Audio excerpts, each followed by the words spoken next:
প্রিয় আমার প্রিয় শিক্ষার্থী সবাইকে আসসালামু আলাইকুম। আশা করি সবাই ভালো আছো। আমাদের পদার্থবিজ্ঞান বইয়ের নবম দশম শ্রেণীর পদার্থবিজ্ঞান বইয়ের ৭১ অধ্যায় জলবিদ্যুৎ। এই অধ্যায়ের কিছু সংক্ষিপ্ত প্রশ্ন নিয়ে আজকে আলোচনা করব। তো আমরা এর আগে পড়েছিলাম যে সিস্টেম লস কি। ঠিক আজকে আমরা কিভাবে সিস্টেম লস কমানো যায়, তাহলে সিস্টেম লসটা কি ছিল আর আমরা এখন কিভাবে এটাকে কমিয়ে ফেলতে পারি, সিস্টেম লসটাকে আমরা কিভাবে কমাতে পারি। বলছে যে সঞ্চালন লাইনের তড়িৎ প্রবাহ হ্রাস করে সিস্টেম লস কমানো যায়। সঞ্চালন লাইনের তড়িৎ প্রবাহ হ্রাস করে, যে লাইন দিয়ে বিদ্যুৎ প্রবাহিত হয় বা যে পরিবাহকের মধ্য দিয়ে বিদ্যুৎ প্রবাহিত হয়, এই তড়িৎ প্রবাহ হ্রাস করে মানে একটু কমিয়ে সিস্টেম লস কমানো যায়। নিম্ন প্রবাহের বিদ্যুৎ সঞ্চালনের ফলে বিদ্যুৎ গ্রিড তথা পরিবাহীর রোধ এর কারণে যে লস হয় তা অনেকাংশেই কমে যায়। বলছে কি যে নিম্ন প্রবাহের বিদ্যুৎ সঞ্চালনের ফলে, নিম্ন প্রবাহজনিত যে কারণগুলো থাকে সেই কারণের বিদ্যুৎ সঞ্চালনের ফলে বিদ্যুৎ গ্রিড অথবা পরিবাহীর রোধ এর কারণে যে লস হয় তা অনেকাংশেই কমে যায়। একটি নির্দিষ্ট পরিমাণ ক্ষমতার জন্য উচ্চ ভোল্টেজে বিদ্যুৎ সঞ্চালনের ফলে তড়িৎ প্রবাহের মান কম হয়, এর ফলে রোধজনিত লসের পরিমাণও কমে যায়। এইভাবে আমরা একটা সিস্টেম লস কমাতে পারি।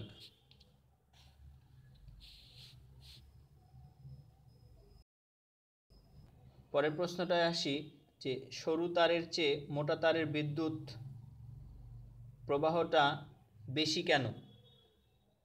যে সরু তার থেকে মোটা তারের মধ্যে দিয়ে বিদ্যুৎ কেন বেশি প্রবাহিত হয়। প্রশ্নটা এরকম, দেখো মোটা তারের ক্ষেত্রফল সরু তারের প্রস্থচ্ছেদের ক্ষেত্রফলের চেয়ে বেশি। আর একটু খেয়াল করো, দেখো যে মোটা তারের ক্ষেত্রফল সরু তারের প্রস্থচ্ছেদের ক্ষেত্রফলের চেয়ে বেশি বলে মোটা তারের রোধ কম হয়, কারণ নির্দিষ্ট তাপমাত্রায় নির্দিষ্ট উপাদানের রোধ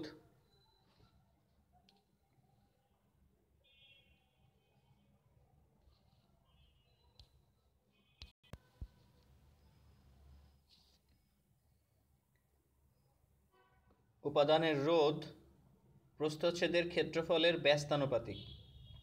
একটু খেয়াল করি, কারণ নির্দিষ্ট তাপমাত্রায় নির্দিষ্ট উপাদানের রোধ প্রস্থচ্ছেদের ক্ষেত্রফল এর ব্যস্তানুপাতিক হয়ে থাকে।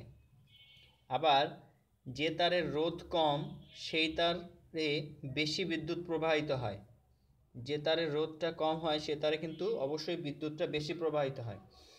এই কারণে সরু তারের চেয়ে মোটা তারে বিদ্যুৎ সবসময় বেশি প্রবাহিত হয়।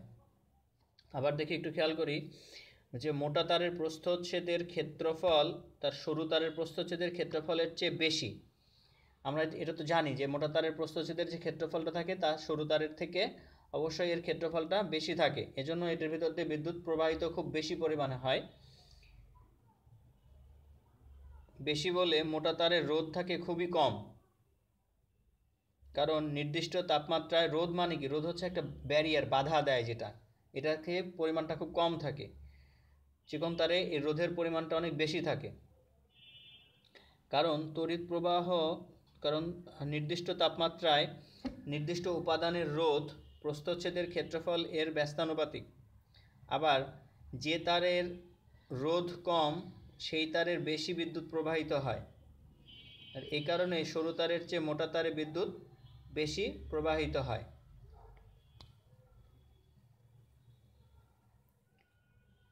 তড়িৎ বলরেখার সাথে তড়িৎ তীব্রতার সম্পর্ক কি। তড়িৎ বলরেখা আর তড়িৎ তীব্রতার মধ্যে এখানে সম্পর্কটা কি। তড়িৎ বলরেখার দিকের সাথে লম্বভাবে অবস্থিত একক ক্ষেত্রফলের মধ্য দিয়ে অতিক্রান্ত বলরেখার সংখ্যা তড়িৎ তীব্রতার সমানুপাতিক। একটু খেয়াল করি, তড়িৎ বলরেখার দিকের সাথে লম্বভাবে অবস্থিত, তড়িৎ বলরেখার দিকের সাথে লম্বভাবে অবস্থিত একক ক্ষেত্রফলের মধ্য দিয়ে অতিক্রান্ত বলরেখার সংখ্যা তড়িৎ তীব্রতার সমানুপাতিক এবং তড়িৎ ক্ষেত্রের কোনো বিন্দু দিয়ে অতিক্রমকারী বলরেখার সাথে অঙ্কিত স্পর্শক ওই বিন্দুতে তড়িৎ তীব্রতার দিক নির্দেশ করে। মানে প্রশ্নটা কি ছিল, তড়িৎ বলরেখার সাথে তড়িৎতার সম্পর্ক। তাহলে এটা হচ্ছে তড়িৎ বলরেখার সাথে তড়িৎ তীব্রতার সম্পর্কটা হচ্ছে এরা সমানুপাতিক।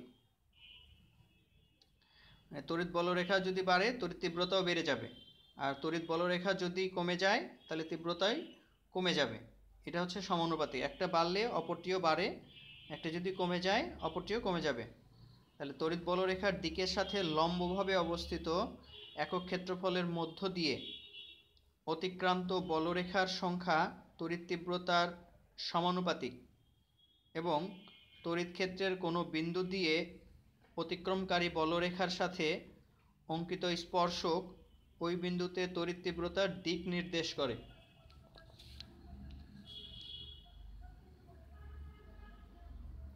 ইন্টারনেটকে সকল নেটওয়ার্কের জননী বলা হয় কেন? ইন্টারনেটকে সকল নেটওয়ার্কের মানে মাদার বলা হয় কেন? মানে সব থেকে বড় কিছু বলা হয় কেন আর কি ইন্টারনেটকে? ইন্টারনেট হলো নেটওয়ার্কের নেটওয়ার্ক।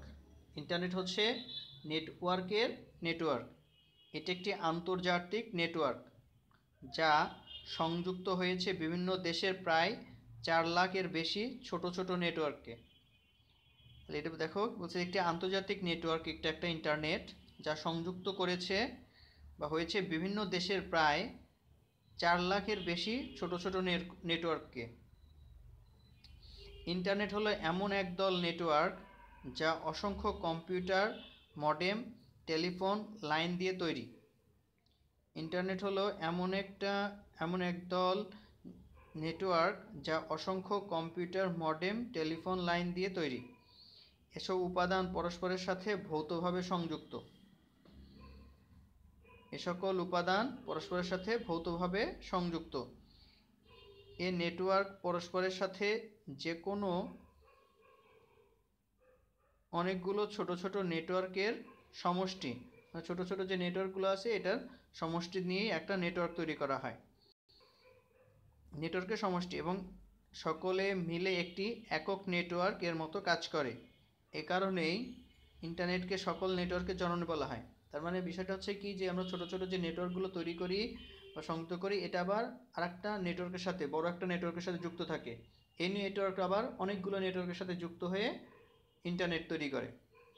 তাহলে ইন্টারনেট হলো নেটওয়ার্কের নেটওয়ার্ক। এটি একটি আন্তর্জাতিক নেটওয়ার্ক যা সংযুক্ত হয়েছে বিভিন্ন দেশের প্রায় 4 লাখ এর বেশি ছোট ছোট নেটওয়ার্কে। ইন্টারনেট হলো এমন একদল নেটওয়ার্ক যা অসংখ্য কম্পিউটার, মডেম, টেলিফোন লাইন দিয়ে তৈরি। এসব উপাদান পরস্পরের সাথে ভৌতভাবে সংযুক্ত। এ নেটওয়ার্ক পরস্পরের সাথে যে কোনো অনেকগুলো ছোট ছোট নেটওয়ার্কের সমষ্টি এবং সকলে মিলে একটি একক নেটওয়ার্কের মতো কাজ করে। এ কারণে ইন্টারনেটকে সকল নেটওয়ার্কের জননী বলা হয়। পরিবাহীর প্রস্থচ্ছেদ ও রোধ কিভাবে সম্পর্কিত? পরিবাহীর প্রস্থচ্ছেদ এবং রোধ কিভাবে একে অপরের সাথে সম্পর্কিত? নির্দিষ্ট তাপমাত্রায় নির্দিষ্ট উপাদানের পরিবাহীর দৈর্ঘ্য স্থির থাকলে পরিবাহীর রোধ এর প্রস্থচ্ছেদের ব্যস্তানুপাতিক। অর্থাৎ বলছে নির্দিষ্ট তাপমাত্রায় নির্দিষ্ট উপাদানের পরিবাহীর দৈর্ঘ্য স্থির থাকলে পরিবাহীর দৈর্ঘ্য বা পরিবাহীর রোধ এর প্রস্থচ্ছেদের ব্যস্তানুপাতিক। অর্থাৎ যে পরিবাহীর প্রস্থচ্ছেদের ক্ষেত্রফল বেশি তার রোধ কম, এবং যে পরিবাহীর প্রস্থচ্ছেদের ক্ষেত্রফল কম তার রোধ বেশি। বা মোটা তারের রোধ কম এবং সরু তারের রোধ থাকে বেশি। মোটা তারের আমরা একটু আগে পড়ে আসছিলাম যে মোটা তারের কি তড়িৎ প্রবাহটা বেশি থাকে এবং চিকন তারের তড়িৎ প্রবাহটা কম থাকে, কারণ মোটা তারের রোধটা থাকে কম, চিকন তারের রোধটা থাকে অনেক বেশি।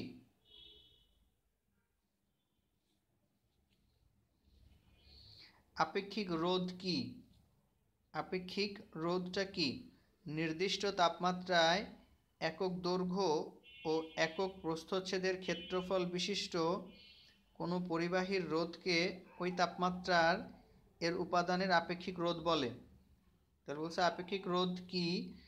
নির্দিষ্ট তাপমাত্রায় একক দৈর্ঘ্য ও একক প্রস্থচ্ছেদের ক্ষেত্রফল বিশিষ্ট কোনো পরিবাহীর রোধকে ওই তাপমাত্রায় এর উপাদানের আপেক্ষিক রোধ বলে। আজকের অনলাইন ক্লাস আমাদের এই পর্যন্তই। সবাইকে আজকের অনলাইন ক্লাসে অংশগ্রহণ করার জন্য অসংখ্য ধন্যবাদ।